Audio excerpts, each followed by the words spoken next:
sepakati untuk 3 orang setiap sesi gitu ya. Untuk tahap pertama, karena saya suka ibu-ibu, ibu-ibu dulu 2, bapak-bapak 1 gitu ya. Mungkin ibu yang baju hijau, ibu baju hitam kuning, dan bapak putih di situ. Teman-teman panitia bisa, ya silakan ibu sebutkan nama, kemudian pertanyaannya ditujukan kepada siapa. Ada Pak Joko, ada Bu Hera, ada Pak Lindang dan Pak Andi, dan diusahakan sesingkat mungkin, sejelas mungkin gitu. Silakan ibu. Baik, bismillahirrahmanirrahim. Assalamualaikum warahmatullahi wabarakatuh. Selamat sore, salam sejahtera, salam sehat dan bahagia untuk kita semua. Perkenalkan, saya Trisnawati, Kepala Dinas Sosial Kota Pontianak. Izin menyampaikan beberapa pertanyaan, mungkin juga kita beberapa masukan terkait dengan program DTSEN yang sudah dilaksanakan oleh pemerintah Indonesia. Jadi yang pertama, kami sangat apresiasi dengan upaya yang dilakukan oleh pemerintah terkait dengan data tunggal sosial ekonomi nasional. Karena ini memang merupakan satu program impian agar kita memiliki data tunggal terkait dengan masyarakat miskin. Yang menjadi pertanyaan kami, sejauh mana kesahihan ya? Karena kalau tadi dia dari paparan yang disampaikan oleh BPS Pak Darmawan ya, izin Pak ya. Salah satu pemeringkatan desil itu yang kami agak sedikit kurang pas Pak.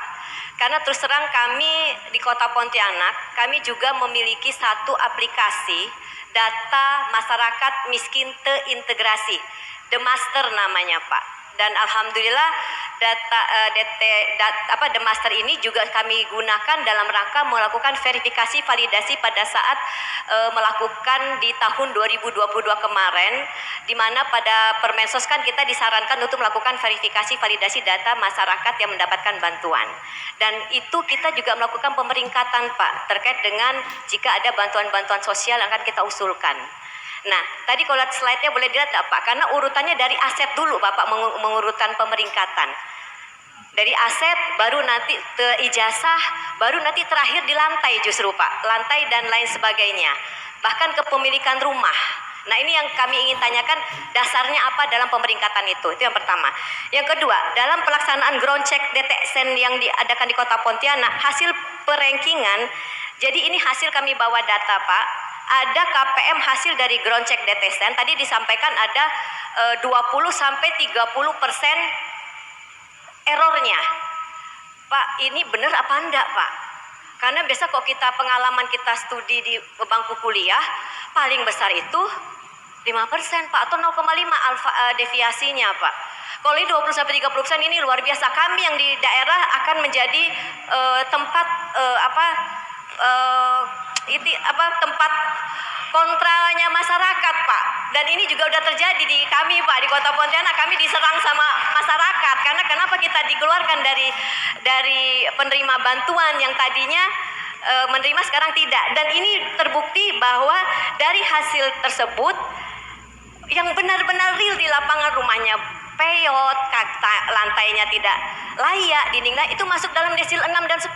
Tapi yang rumahnya bagus itu masuk di desil 1 sampai 5 Pak.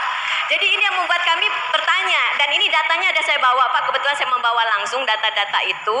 Kalau errornya 20-30%, saya rasa perlu dikaji lagi Pak, bagaimana cara pemeringkatannya. Mungkin itu saja Pak, supaya bisa dapat pertanyaan yang lain teman-teman semua. Iya, itu masuk ke graduasi pastinya. Jadi akhirnya kasihan, mereka udah digraduasikan, untuk kita usulkan itu tidak mudah juga Pak. Jadi kami beri kesempatan untuk teman-teman yang lain, mungkin dari kabupaten lain, untuk bertanya. Itu saja titipan pesan dari kami yang sudah melakukan evaluasi sebelum kami ke sini Pak. Jadi setiap bulan kami melakukan evaluasi pelaksanaan DTSEN di Kota Pontianak. Dan perlu kami informasikan, alhamdulillah Kota Pontianak menganggarkan untuk melakukan DTSEN ini Pak. Sehingga kami merasa sayang kalau anggaran ini hasilnya tidak berdampak yang tadi ujung-ujung nanti bantuan sosial tidak tepat sasaran lagi Pak, seperti kondisi-kondisi sebelumnya. Padahal ini harapan kami dengan DTSN bisa mendapatkan data tunggal yang bisa dipertanggungjawabkan, bisa akurat dan bisa tepat sasaran nantinya. Baik, Terima kasih. Assalamualaikum warahmatullahi wabarakatuh. Bu Trisnawati dari Kota Pontianak. Selanjutnya Ibu tadi merah hitam di sini. Ibu-ibu di belakang. Bukan ibu-ibu itu. Nah, ibu-ibu yang ya itu. Ya betul Ibu, silakan. Saya ya? Ya, Oh, terima kasih banyak. sabar ya yang lain Bapak Ibu. Ya, terima kasih. Mohon maaf. Perkenalkan saya Wahida Alwi dari Kabupaten Sidrap, Sulawesi Selatan. Ya, sama dari Pontianak. Untuk DTSN, impian kami ini data tunggal untuk seluruh masyarakat. Jadi Ibu Bapak, kita yang babak belur dinas sosial di masyarakat. Ya, dulu tahun lalu ada Bappenas bantuan beras yang babak belur Dinsos juga. DTSN belum jalan, sudah mau Bappenas salurkan lagi. Ada penebalan dan sebagainya. Ibu Bapak, DTSN di lapangan saya bawa datanya.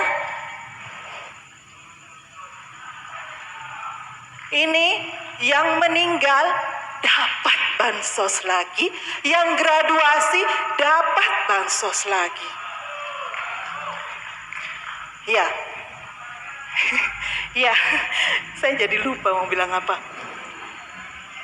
Ya, koordinasi kami dengan BPS sangat baik di lapangan.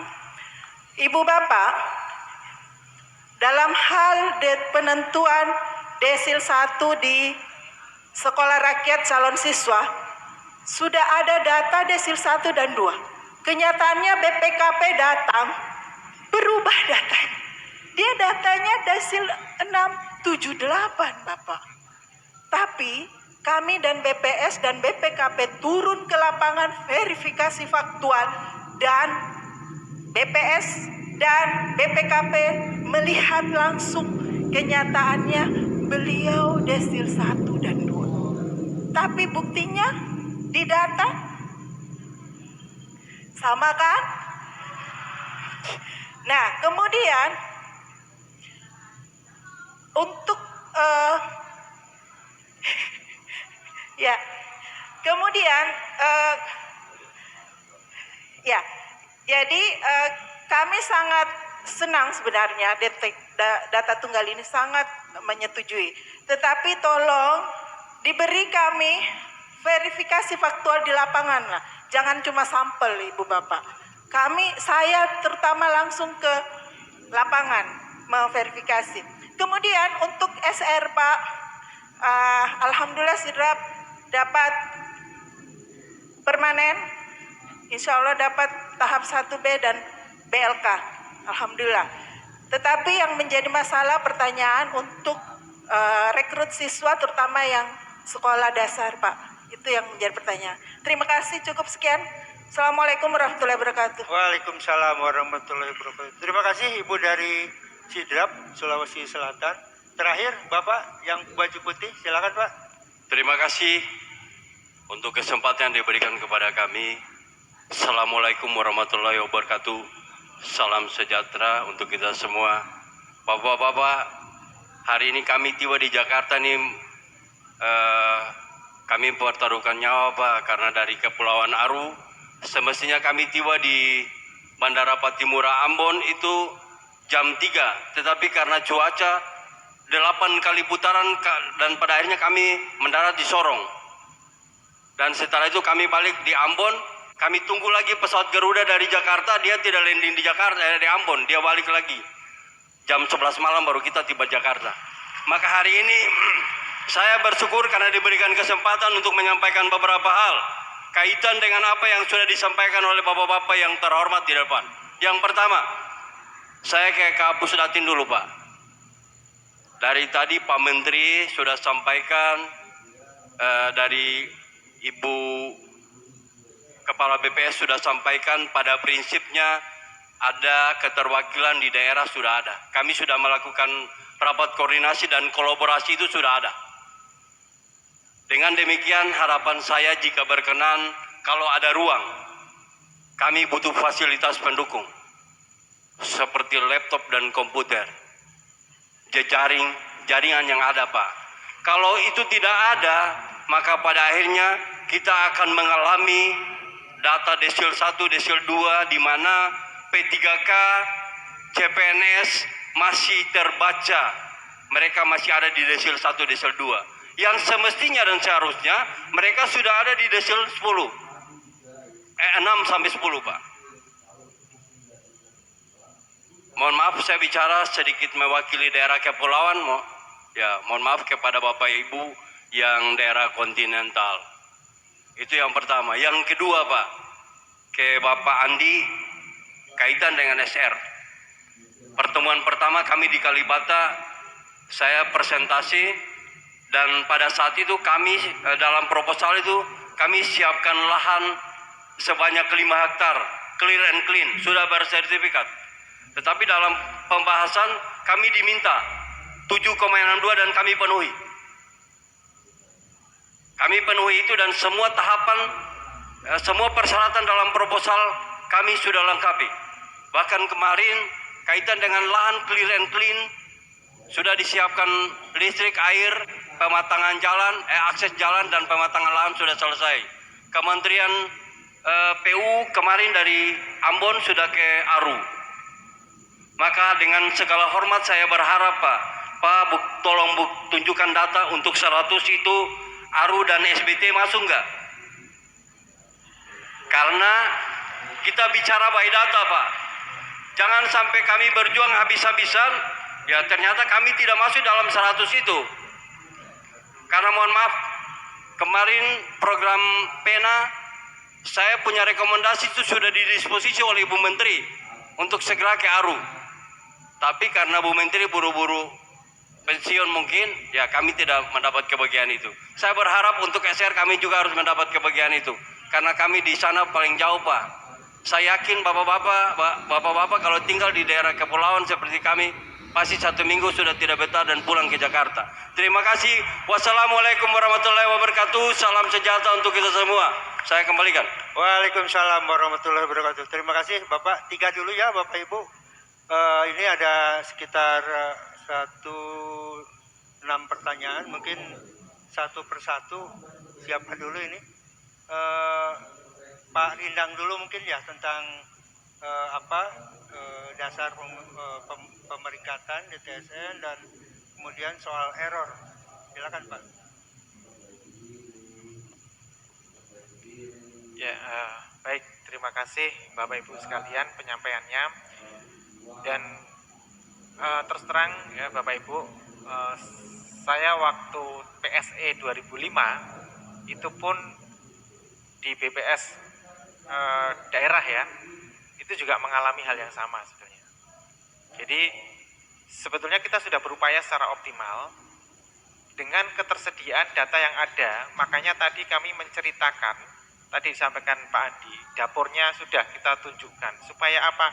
Supaya kita bisa mengakomodasi apa permasalahan-permasalahan yang ada dan tentunya melakukan perbaikan. Jadi kalau ditanya tadi saya sampaikan juga evaluasinya error 20-30%. Ya, itu sebetulnya evaluasi yang kita lakukan dengan dasar Susenas. Kenapa? Di Susenas satu-satunya data yang ada pengeluaran per kapita. Jadi masih perkiraan juga. Tentunya di lapangan bisa berbeda. Namun karena memang apa? Tadi yang saya sampaikan bahwa DTSN ini kan sebetulnya kalau tadi disampaikan bahwa data miskin terintegrasi, ya mengelola data yang mungkin 40% atau mungkin 30% kan sebetulnya lebih mudah daripada yang 100% kan ya Bapak Ibu. Jadi di dalam tahapan prosesnya pun ketika kita mengelola data 100% kemudian kita membuat suatu modeling, ya tentunya ketika inputannya atau data yang dimasukkan itu adalah masih belum terverifikasi, ya Jadi tadi sebetulnya dari gabungan data awal itu kan Resosek 2022, P3KE itu juga dari pendataan keluarga kan itu ya, dan proses pemutakhiran juga bertahap. Nah, kemudian juga ditambah dari DTKS. Jadi sebetulnya kita sudah berupaya untuk bisa memeringkatkan. Tentunya kalau ada kesalahan, iya. Tapi nanti ke depan dari evaluasi ini, tadi sudah kami sampaikan juga bahwa potensi-potensi apa sih sebetulnya untuk bisa meningkatkan kualitas dari pemeringkatan. Salah satunya adalah pelibatan dari masyarakat. Forum, itu yang belum kita lakukan ya Bapak Ibu. GC hanya 6,9 juta kemarin yang bisa kita peringkatkan kembali. Terlepas bahwa GC itu masih ada kekurangan atau mungkin ada kesalahan pemeringkatan karena modeling memang masih menggunakan data yang terbatas. Ya. Ke depan ya harapannya masukan Bapak Ibu sekalian ini nanti akan kita bisa akomodir untuk terus melakukan perbaikan, dan harapan kita semua untuk berharap pada DTSEN ini semoga bisa memberikan yang lebih baik lagi. Dan kemudian tadi juga ada kasus meninggal gitu ya, ada kasus mungkin PNS P3K. Terus terang untuk PNS sendiri kami juga masih berupaya untuk bisa mendapatkan data dari BKN gitu ya, supaya kita bisa buat sebagai negatif list gitu. Dan itu memang di DTSEN awal, yang awal Bu, itu belum. Meninggal mungkin kemarin ada proses ketika pemadanan dengan Dukcapil barangkali belum tercatat. Nah, itu juga beberapa hal yang terus kami evaluasi Bu. Jadi ini tadi proses mengasah pisau gitu ya. Jadi melatih bayi gitu. Jadi supaya nanti ke depan perbaikan itu bisa kita lakukan. Terima kasih Bapak Ibu, mungkin itu dari saya. Terima kasih. Kemudian untuk Pak Kapus Datin, Pak Joko, ini ada banyak pertanyaan dan ada beberapa yang hampir sama dengan yang ditanyakan di live chatnya di YouTube ya. Saya bacakan, termasuk yang sama Ibu dari Sidrap tadi menyoal soal desil 1, 2 untuk SR, kemudian Dinas Sosial siap verifikasi Ibu ya, siap verifikasi untuk data-data DTSN. Jadi mungkin ada berbagi di situ. Kemudian ada yang meninggal dan sudah graduasi tapi masih dapat bansos. Dan di grup seperti Pak Rahmat, di grup di chat, di live chat YouTube, Pak Rahmat dan Bu Putri mempertanyakan jika sudah masuk desil 6 sampai 10 tetapi masih layak dibantu, ini prosedurnya seperti apa? Barangkali itu Pak Kapus, silakan. Terima kasih Pak Moderator, Bu Trisna dari Kadis Pontianak, dari Sindrap dan dari Aru Kepulauan ya Pak. Nah ini dari 3 menanya ini semangatnya luar biasa Pak, yang kita tangkap luar biasa. Kita apresiasi karena memang kami juga sudah menangkap sinyal-sinyal dari teman-teman di daerah yang memang menjadi sasaran gitu ya. Dan yang perlu kami sampaikan, kami tegaskan di sini bahwa pekerjaan kita kan belum selesai Bapak Ibu ya. Setelah kita rakor ini nanti tentunya akan ada namanya BIMTEK gitu ya. Kita akan kenakan fitur-fitur baru, menu-menu baru disistensi kepada operator Bapak Ibu, sehingga nanti Bapak Ibu Dinas Sosial bisa melakukan pemutakhiran data ya. Tadi kita sudah mencatat ternyata ada anggaran loh di Pemda gitu kan, siap turun juga ke lapangan kan. Ini yang selama ini di kami terus terang belum ada anggaran untuk verifikasi gitu ya. Jadi akan kita buka ya, karena memang yang memverifikasi itu tidak hanya pendamping PKH. Bapak Ibu Dinas Sosial juga bisa berperan gitu ya, mekanisme verifikasi sehingga nanti semua penduduk Bapak Ibu yang mengusulkan bansos atau perubahan desil ini bisa dilakukan verifikasi lapangan dan kita harapkan desilnya berubah. Kalau orang miskin tentunya dengan perbaikan metode yang